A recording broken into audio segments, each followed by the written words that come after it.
What's up everyone, and welcome back to the Report Card, a series where I hand out grades for all the new tracks recently added or returning to the Mario Kart series. Last time we covered Mario Kart 8 Deluxe's Booster Course Pass, a massive DLC expansion to that game, and today we'll begin covering Mario Kart World, a game that sets out to do things a little bit differently. I say begin of course because this is going to be episode 1 of 8. Previously, I've had a habit of overworking myself on some projects, and while I enjoy making really long-form content, I want to be able to upload more consistently over the coming weeks. My final Mario Kart 8 track ranking video ended up being 5 hours long, and while this game has significantly fewer tracks, that project made me realize something.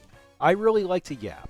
What can I say? I tend to think that every detail matters. So I feel that splitting this out into more bite-sized chunks is probably the move, and that most episodes will still have a sufficient runtime regardless. And maybe this way there can be a little bit of anticipation for future uploads. So if you like this first episode covering the Mushroom Cup, make sure you are subscribed to ensure that you'll be here for when my Flower Cup takes drop down the road. But of course, that begs the question, what makes my grade something that you should care about to begin with? Well, let me tell you about my criteria. To start things off, let me be clear, these are not track rankings, and while there certainly will be correlation between tracks I liked and better grades, it is very possible that I'll like a track that I give a B+ more than a track I gave an A-. This is because I try to maintain a sense of objectivity and realism in these grades. For instance, we aren't going to get a game with a bunch of tracks on par with your traditional Rainbow Road. That's not realistic, there can only really be one. So for a track like Mario Bros. Circuit, the first track that many new karters will play, I will ask the question, is this a good opening course? For all the new tracks actually, I will ask if I think its very existence is a net positive for the series. I will ask if it were to be replaced by some hypothetical average new track, if this would likely be a positive or negative for the overall series. So to all you sports analytics nerds, consider this to be kind of a wins above replacement type of judgment in a sense. I will ask if the track is adding something to the game in series that only it really provides too. I will ask if the track is making good use of the new mechanics, and new to this game in particular, I'll also be asking myself if this was a good fit into the world. Did the track fit a need on the world map, and how many other alternative tracks could have seamlessly fit in its place? So with all of this considered, let's finally dive into the Mushroom Cup. We all know this cup has traditionally played it pretty safe, but will World be an outlier? Well, let's get into it.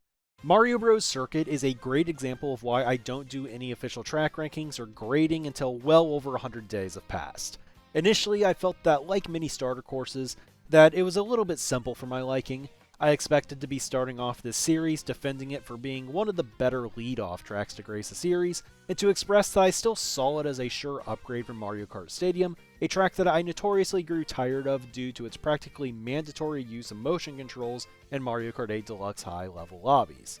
But as I've continued to play World, and continued to grind some of these tracks, I've surprisingly taken up a genuine liking to this track. Not just as an opener course, but just by the standard that I apply to every track in this game. It has satisfying strategies and many that take practice to master. The rails are implemented super well. They provide easy access to the new mechanics of the game for beginners, while opening up some more complex strategies for the experts, which include some rail and charge jump usage. The split path at the end of the track is a really kind gesture for runners, as it actually allows them to glide tight of a large off-road cut and lose less time than they would by not taking a traditional shortcut. The last turn off-road shortcut is a trope that I'm not a huge fan of, and it's very common on these lead-off tracks, so it was a pleasant surprise to find that it was all pretty well balanced here with the glider that also doubles up as a way to not be crippled by last set shocks. Of course, there's a more complex version of the Shroom Cut 2 that takes you to the top route as well,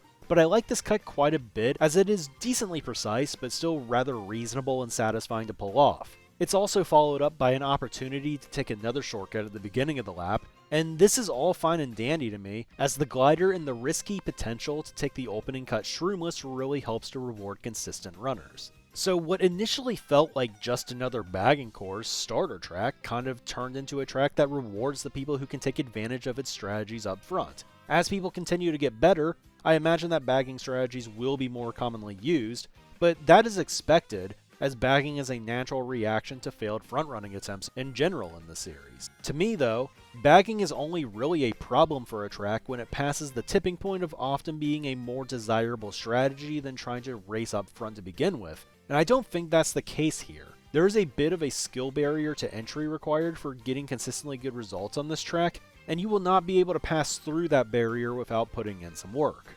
Notably, Mario Bros. Circuit accomplishes all of this while remaining simplistic and approachable to first-time karters. It is incredibly well balanced both in that way and strategy-wise, and that is deserving of some praise considering many openers before it have fallen short of maintaining this crucial balance. Previously, I felt that Toad Circuit was my ideal opening course to its game. It was a simple track with some actually challenging yet satisfying shortcuts back in Mario Kart 7, but while Toad Circuit relied on being shorter in length to prevent it from becoming a much stronger bagging course, Mario Bros. Circuit maintains a stronger balance in spite of having a 2-minute runtime in most races in a game with double item boxes and 2 item slots, something that also wasn't a factor back in Mario Kart 7.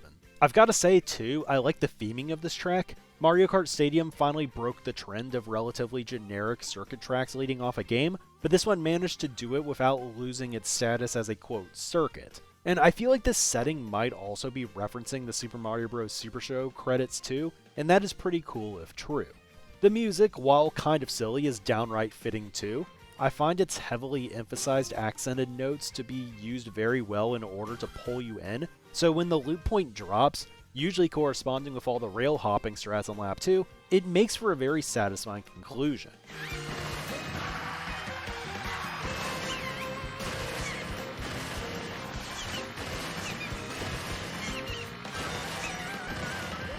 Now, I was already planning on grading this track on a bit of a curve given its status as the introductory track, so don't be overly alarmed when I say this, but my grade is a straight up A, and I find it to be pretty firmly solidified in my top half of tracks in the game as it stands. This is everything I could have really asked for in a starter track, and the grade only really could have gone higher if I truly considered it to be one of the game's elite tracks. This was an excellent start.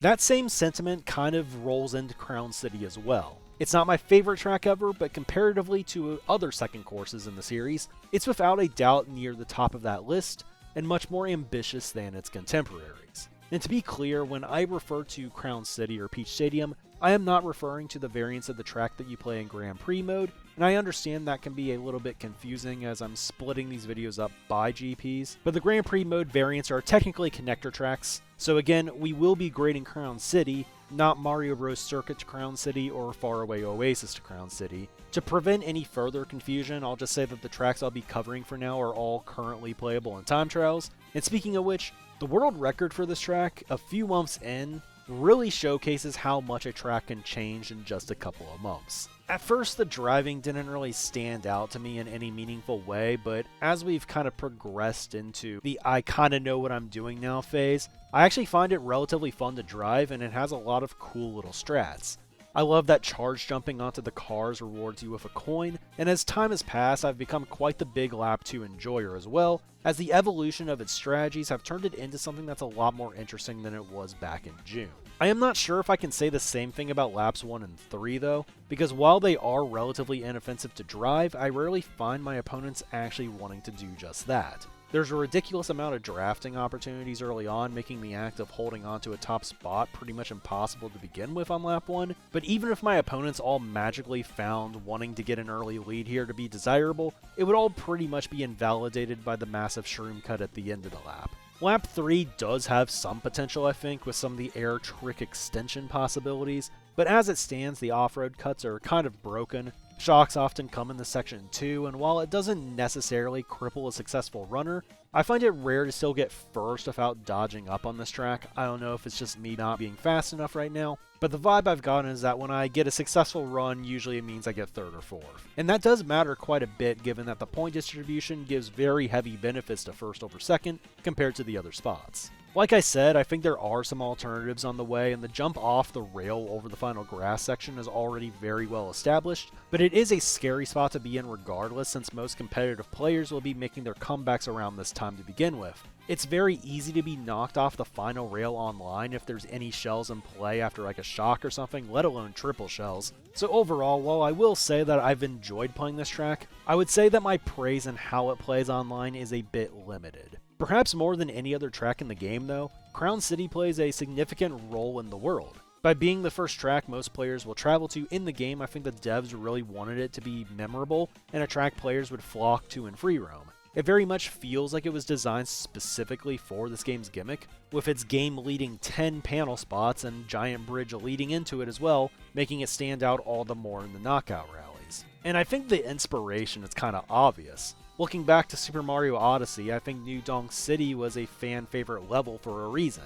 In many ways, Crown City kinda feels like the Mario Kart version of that idea. It truly does feel like a giant sandbox level built more so for free roaming purposes than races. Which of course means that making a satisfying track out of this type of design was always going to provide a level of challenge. But the thing is, Nintendo at least has some experience under their belt with making tracks in this way now, after Mario Kart Tour.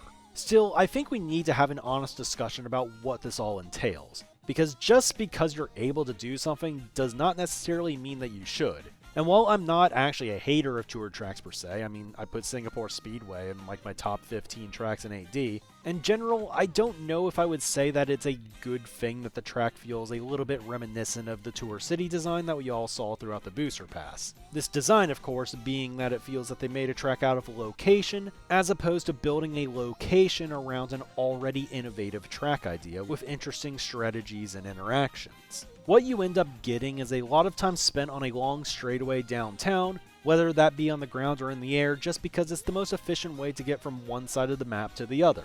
It really feels like a track that is trying to cram as much of the city as possible into the race. With that said, in a game like World where it is the only track truly built in this style, it kinda stands out for it. It's one of 30, not 14 of 96, or even 14 of 48 if we're just talking about newish content. And even if it was like a Booster Pass track, I think I would have probably preferred it over the average Booster Pass city. I like the verticality of the second lap and feel like it makes the concept relatively memorable compared to many of the other cities. So overall, I think I can say that Crown City was still a great add to the game. I think I just wish I enjoyed racing on it a tad bit more. I see the vision here, and I'm never going to criticize them for taking a big swing. So my grade here is a B. Pretty good, but not my favorite. I have always been a little bit of a Calamari Desert critic in the modern era of Mario Kart, because while novel back in the 90s, it is not a course that I think really belongs in the modern online era of gaming. So while you could credibly say that Whistlestop Summit is a rehash of an idea that's already been done and brought back even recently, I think a better description is that it's the train track concept finally given some justice. Mario Kart World's rail grinding mechanics of course made this perhaps the single most obvious kind of idea to revisit, and I find that the execution here is pretty solid. Now, when the game first came out, many players actually rushed to call this an auto-scroller type of level where a lot of the driving is done for you due to the excessive use of rails, where once you're on them, your driving is locked in for a bit. But I thought that this was kind of a bad rush to judgment. Now, I can understand the sentiment, especially coming off of Mario Kart 8 Deluxe, where straight-line driving was rarely something that was incentivized by the game's mechanics. But I don't see a longer rail section as an equivalent to just a long straightaway, and again, as time has passed, sections like this whistle-stop straightaway with the 6 rails has started to feel a bit more of a natural part of the gameplay loop. This is another example of why I waited 100 days before really doing any grading. Now, I know not everybody loves this new rail system, especially in competitive play. This system definitely does not come without its consequences, but I do think that many players are fundamentally misunderstanding the point here. Of course, if you are judging this game through the exact lens that you use to praise Mario Kart 8 Deluxe, or any other games in the series, it'll probably feel easier to be a bit disappointed by what we got. Like yes, when you're on a rail, it's not a matter of simply going wide if you feel at risk of being hit with an item on a turn, for example. The truth of the matter with rails is just, they're risky. They are likely designed this way intentionally too. And to some, I know that's a deal breaker. The idea that you can't always take optimal lines or that they aren't a guarantee bothers some people. And in some instances, I do get it. The ending rail shortcut on Whistlestop Summit provides such a massive advantage that the idea that you won't always be able to take it can be frustrating. But this is why I think we need to look at this game through a different lens. To the Mario Kart Wii players of old, many didn't like the fact that 8D had coins, but to 8D players, they might have felt as if coins incentivized changing your strategy a little bit each lap. And I think that this cycle is starting to repeat to a degree. I would say that in most scenarios in Mario Kart 8 Deluxe, if you were pushed out of the main racing line and had to take a slower route, that generally felt pretty bad. It felt as if the whole room was going to pass you up. The idea of having to go around a last turn shortcut like on Ribbon Road was awful because mostly everybody in that game was going to have a mushroom for the very last turn. So while feelings like this might be naturally associated with terrible circumstances, I would say that this is not always the case when it comes to the actual outcomes that you get in Mario Kart World. And of course, some rail sections can jump into risky territory. And the concept in general does make track design tougher in my opinion because you have to have a good balance here. But in the case of Whistlestop Summit, this rail shortcut is not something that is designed to ruin your race if you don't take it, because it doesn't seem to be something that is going to be taken by the whole room every lap. It is just another extension of your options at any given time, and if one person makes it and ends up blocking it off, yeah, that's massive for them. But there are still plenty of other ways to win on this track or even rebound. This track is jam-packed with alternative paths and different ways to approach each section. There are multiple different no-item cuts that you can try at the top of the track. Yes, going for the fastest line can break open a race, but the ending shortcut also is not free, and failing it is especially bad since you will not have new items while players in the back likely just picked up a double box, with a huge shroom cut approaching at the very end. Even at the very beginning of the track, staying down while slower temporarily puts you in a worse position than you actually are at, which can sometimes net you triple shrooms up front early quite a bit too. And I think that while the long straightaway with the rails isn't the most interesting part to drive with many repeated jumps usually performed, the coins do spice up the routing a bit, and online the player interaction here can be quite fun. I guess what I'm saying is beyond the ending shortcut, there's a lot going on here and a lot of strategies that can work. This course does provide a nice mix of having to shift between hard committing to your driving prowess and having to strategize, and like Mario Bros. Circuit, it achieves this while still remaining simple enough for first-time drivers, and I think that perhaps the hardest track to drive in the game at high level, being the third track of the Mushroom Cup, is once again a testament to how many different players they kept in mind when building these tracks. And this is also kind of why I find it ridiculous when some people suggest that the game was meant to purely just be focused on the connector courses, because the design of some of these tracks are really quite diligent. Months in now, I still struggle to complete 3-for-3 shortcut runs in time trials, and that's before even taking into account all the other strategies I still struggle with. And I think that this kind of proves that being in first place early is nowhere close to being the main win condition for the track. And of course, players are going to get better over time, and maybe it does get closer to that scenario when people stop failing the strategies that we still see as pretty difficult. But with how precise this ending cut is, I'm not sure that's going to happen anytime soon, and if it does, I'm still not sure that that's even the worst thing ever. For one, that spices up the beginning of the race, and I think that the early part of the race here is interesting. As kind of alluded to earlier, holding first is not formulaic at all when you start on the opposite side of the rails at the beginning of the track, and there's multiple shroom cuts and big shortcuts you can do without a mushroom too, leading up to that ending shortcut. And while whoever wins this exchange has a massive leg up on the rest of the competition, I just don't think that a few people getting a massive breakaway is a terrible thing at all. 1 or 2, maybe even 3 people making the cut isn't going to be something that dismantles races for everyone else, and if it ever gets to the point where it is, I feel that's probably an issue to the people that aren't making it. Like, it's probably unlikely that this top cut is going to be blocked off by a banana on lap 1, considering what it takes to be in first place by the end of the lap anyway. And to the person who executed this cut and got a big lead for it, I think them having quite a bit of control over who's going to win the race is not a bad thing at all. Matter of fact, I think being able to get into a position where you have a massive advantage is a good thing. Especially if it was something where a player had to execute some high-level stuff. I don't think that this is a foreign concept to Mario Kart either. In some ways, it's not much different than a player getting a lucky shock roll in 9th place of their Mario Kart 8 Deluxe Lounge lobby. Pulling the shock in that spot, while not necessarily trying to be that far behind to begin with, on many tracks could put them in a similar state of huge advantage, where the player's going to kind of get to dictate a lot of what's going to happen for the rest of the race, especially pertaining to who is likely to get first. And the thing is, I think I would rather reward the player who just hit a hard shortcut and got a huge lead, as opposed to someone who was just some guy rolling the Holy Grail by chance. Being in first place gives you a higher expected win probability, typically speaking, and being 9th doesn't, until it randomly does, I guess. So yes, in an ideal world you want to always be able to take optimal lines, but in online races optimal lines have never really been a guarantee, and I would argue that's what makes the races fun to begin with. It's the interaction and decision making. So I personally do appreciate a track that makes you decide if risks are worth taking. I like that rails act as path splits that give you the option to jump off or jump onto ledges to the side with minimal speed reduction. I like that I just have options in general. And if there was one thing I would change about the track, I think it's that I would actually make the final cut a little bit more lenient if anything.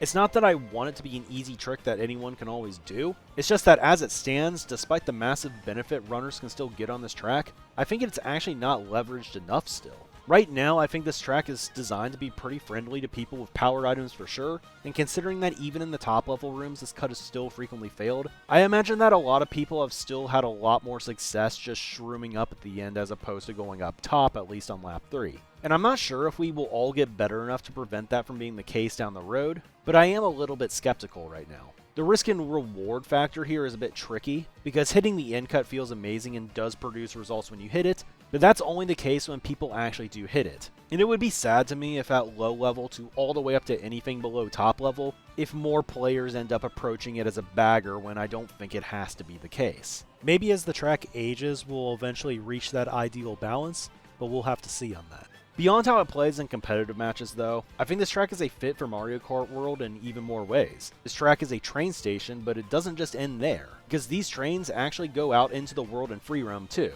It is a well thought out location that makes sense on the overarching track roster, but the track design had a great amount of attention put into it as well. It's not my absolute favorite new course to play of the bunch, but it is an excellent fit for what this game was setting out to try to do. It is a track for open world enthusiasts all the way down to the craziest, most determined speedrunners imaginable. So despite the fact that even I find it to be a little bit much at times, despite my irritation with constantly resetting time trial runs less than half a second in, and despite the fact that I think I will probably still suck at it in 2027, I think I have to give this one an A as well. I feel like I would just be lying otherwise.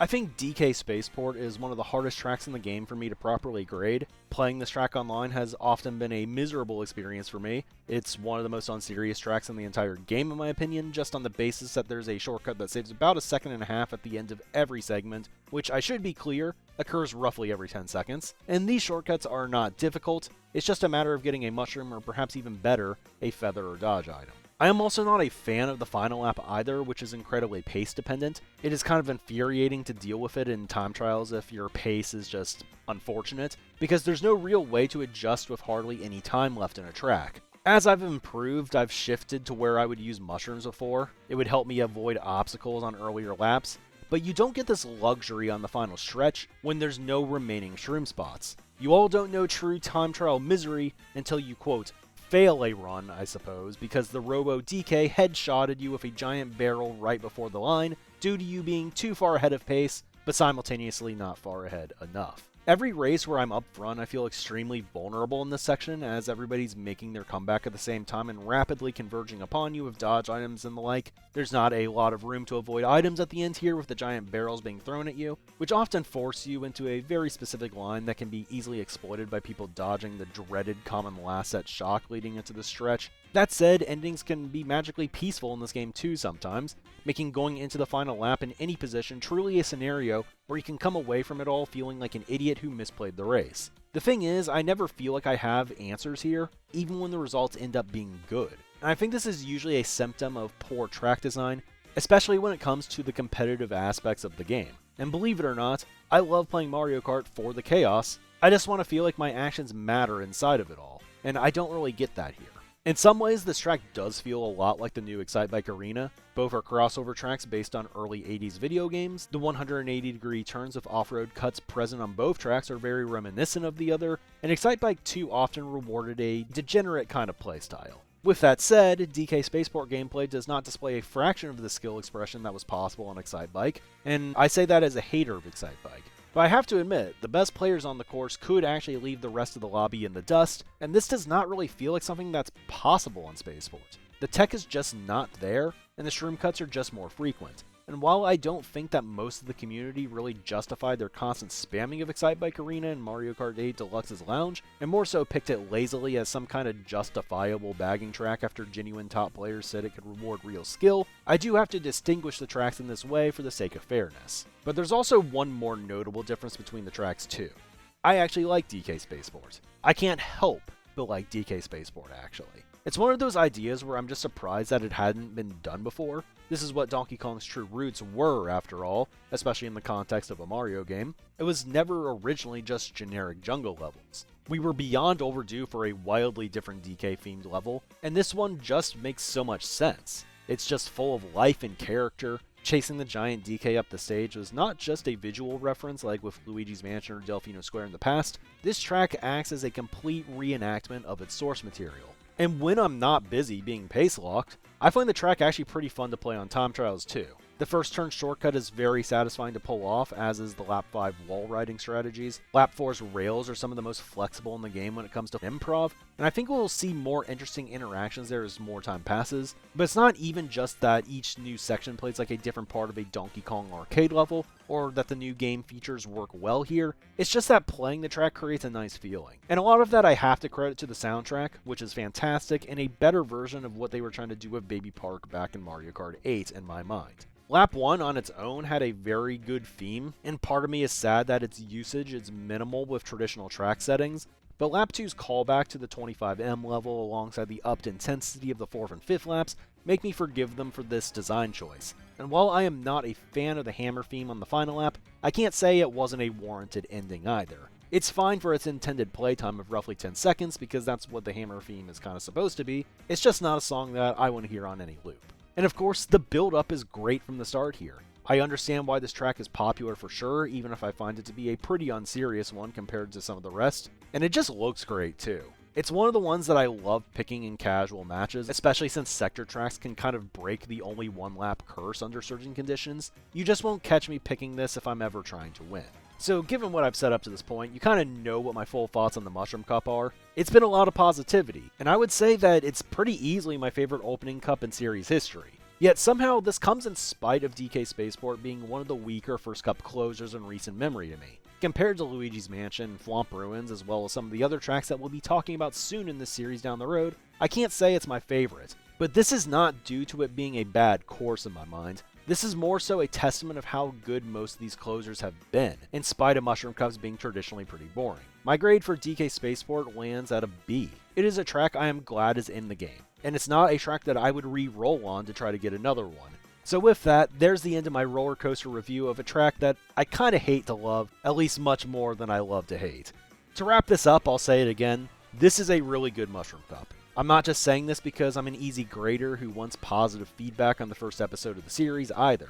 I just cannot think of another time where I had a generally favorable view of all 4 tracks in a first cup. So despite the fact that none of these courses are any of my all-time favorites, and that there's definitely been some Mushroom Cup hits in the past that I would grade above all 4 of them, the early forecast here for me is that it's definitely my favorite Mushroom Cup to date. Anyways, that's all for this episode. Thanks for watching today. Next up, we will be moving on to the Flower Cup, going with the left to right order that the game seems to operate with, and interestingly enough, that cup will instead be all retro courses. So next time, I'll discuss what I look for in a returning track. Have a good one, guys, and I'll see you all then.